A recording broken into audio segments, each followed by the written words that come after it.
ఆ స్కూల్లో 10వ తరగతి పాస్ అయిన ఒకే ఒక్కడు. సాధారణంగా 10వ తరగతి ఫలితాలు వచ్చాయంటే స్కూళ్లలో వందల మంది పాస్ అవ్వడం, టాపర్ల ఫోటోలతో ఫ్లెక్సీలు కట్టడం చూస్తూ ఉంటాం. కానీ ఇప్పుడు మనం చెప్పుకోబోయే స్కూల్ కథ చాలా డిఫరెంట్.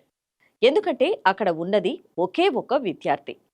ఆ ఒక్కడిని పాస్ చేయించడానికి 7గురు టీచర్లు పడిన తపన ఇప్పుడు రాష్ట్ర వ్యాప్తంగా చర్చనీయాంశంగా మారింది. ఈ అద్భుతమైన సంఘటన జగిత్యాల జిల్లా మల్లాపూర్ మండలంలోని జిల్లా పరిషత్ ఉన్నత పాఠశాలలో వెలుగుచూసింది. ఇక్కడ 10వ తరగతిలో ఉన్నది ఒకే ఒక్క విద్యార్థి. అతని పేరు గుంటి మధు.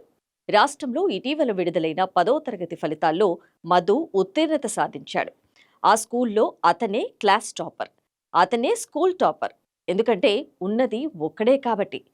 ఈ విజయం వెనుక 7గురు టీచర్ల అంకిత భావం ఉంది.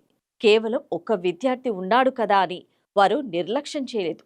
మధు బడికి సరిగ్గా రాకపోయినా టీచర్లే నేరుగా అతని ఇంటికి వెళ్లి పాఠాలు చెప్పారు. పరీక్షలకు ఎలా సిద్ధం కావాలో నేర్పించి అతనితో పరీక్షలు రాయించారు.